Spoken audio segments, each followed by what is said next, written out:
I saw three beings walking out of the field towards me. They were very frightening. They were kind of walking in lockstep. They were small gray creatures wearing like blue cloaks or robes. As I pulled the drape aside, all of a sudden there were 5 beings, this tall, all around me. Nelms has drawn what she remembers of her encounters. These are the 5 beings she says came in quickly that night and took her. I could not move, couldn't do a thing. And I was trying to grab the railings to stop myself from being taken. They had total control.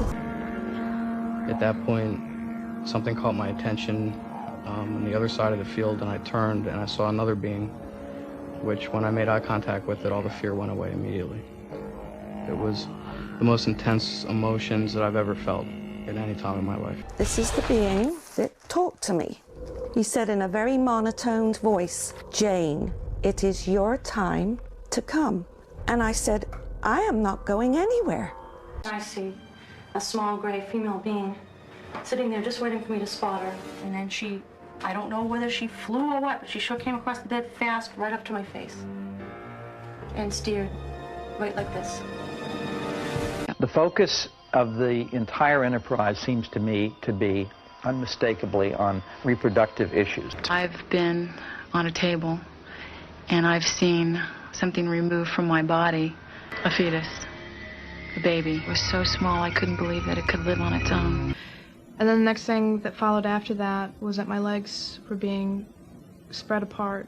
Though from my vantage point on a table with my legs in the air, I can't see too awful much about what's going on or describe in detail. I don't even know how to say this. He started to put my legs apart. And this female brought a baby and she sort of handed him to me. And I instantly said, this baby is mine. I know he's mine. She pulled the baby away from me and said, "No, this baby is ours." I've been shown children. I've been shown babies. I've been asked to hold children and babies. I've been asked to give these children affection. And these children aren't alien children, and they're not human children. They're somewhere in between. In like little glass boxes, I've seen these babies. Their bodies are very, very tiny. They look very thin and emaciated almost, and they're very quiet, and they don't move. And it's almost a very sad picture for some reason. They put like a jock strap on you of some sort with a tube attached to it, and it runs to a machine, and they somehow extract sperm. I don't know how they do it. The most humiliating thing that happened to me is they put a cylindrical sort of thing over my genitals, and it made me have an orgasm in a second. And I really feel like I'm one of those few men who knows what a woman feels like when she's raped. I was being invaded. The only way I can explain it is I know what it's like to be raped. I think what we need at this point is science to simply say, okay, it's going on. I want to look into it. What's the matter with that? They saw 5 beings all coming straight towards their home in a rather unique fashion. They were hopping. The way they described it was they were all hopping, I guess, either in unison or one after the other, but that's how it was described, a hopping motion straight towards their home. These beings all went straight through their front door. Not like the door was open, but instead they pretty much just phased straight through the door, and then there they were right in front of them, and that's when the entire family experienced this abduction thereafter. By account, there were actually 3 beings. And the most peculiar thing was the way in which it moved, because it almost felt as if it would disappear and appear a few meters ahead of itself. Well, when it moved, what I remember is that I would see it over here, and then I would blink, maybe. I mean, again, I don't know about, it seemed like I would blink and it would be over on another side. So I can't really say if it moved like a human, because that's very unhuman-like no human can move that way. So the answer to that would be no. But I do remember seeing the being in more than one place in a given period of time, but I don't know what that time frame was. Like I said, I have no idea. And did you see it did it look like it was floating? I've heard other people say they never saw it actually touch the ground, its feet. No, in this case, like I was saying, it would just be the appearing and disappearing. So I would just warrant to guess and say, yes, it probably looked like it was floating, but at no point did it ever look like it was physically running, if I could say that. Mm-hmm. The most, I mean, other than the entire thing being almost like an out-of-body experience, time seemed to be the really kind of odd thing that stuck out, in that it seemed like it had slowed down immensely.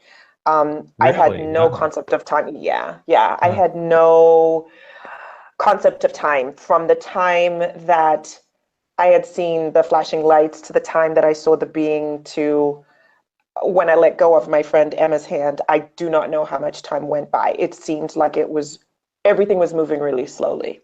The car began rising into the air, going up with us in it.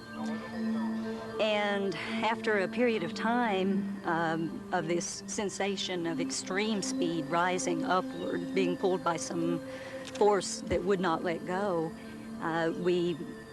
both actually of us found ourselves outside of the car.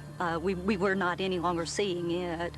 We were in a circular room that was gray, just a nondescript gray.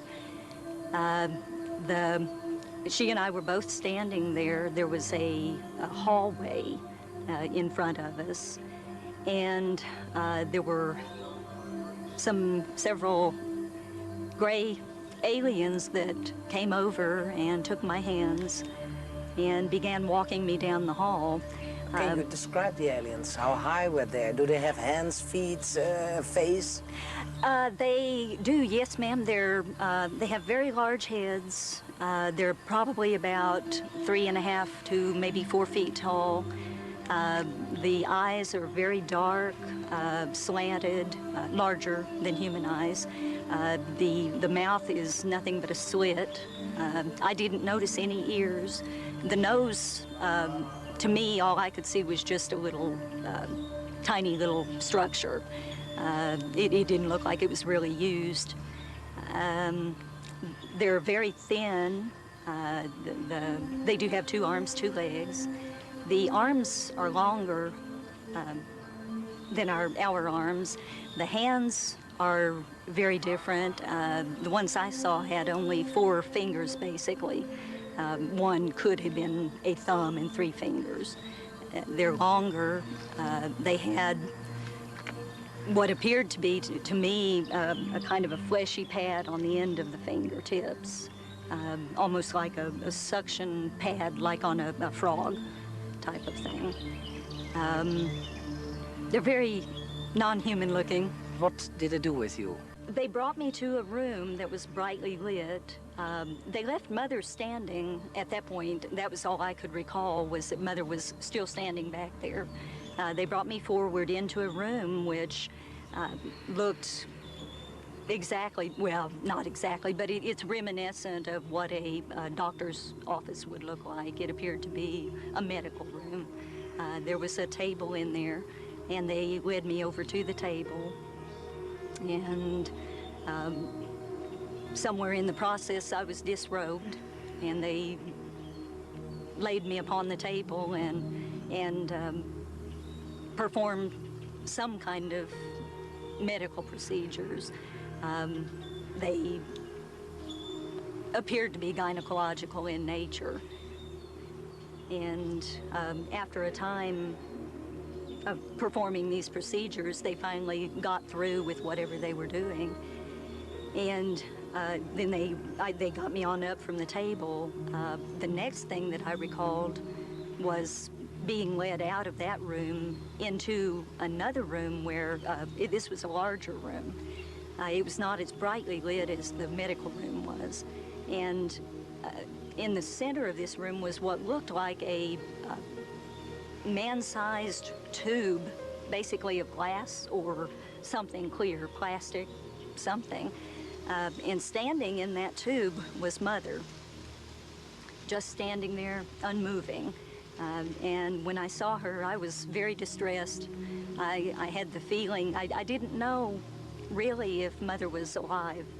You know, she was standing there not moving, not making any motions. I was real upset. And were you scared, madam? Not terrorized, scared. Just confused.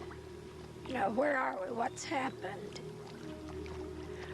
And the first part was similar to hers, of course. You had the same story? Up to the point where we're on board the ship. But I'm in this same foyer area that we came out in on the ship. And I saw her and these two little creatures going down the hall. Their backs were to me. And I was somewhat depressed in the thing about the fact that she's going and I'm here, and I'd rather keep us all together. But she goes on and disappears. And seemingly a little bit of time passes and I'm looking around me to see what's going on. And then the next thing I know, I'm in that last room, the round one where that tube affair is.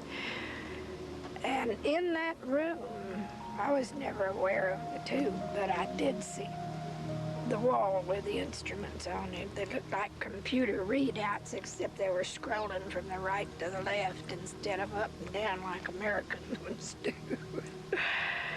And then after that, I'm zooming out of the bottom of the car, out of the bottom of this thing. And I looked up and saw this thing up over my head, the machine. And it had this iris eye on it that was just closing as we're going out. And we get back in the car.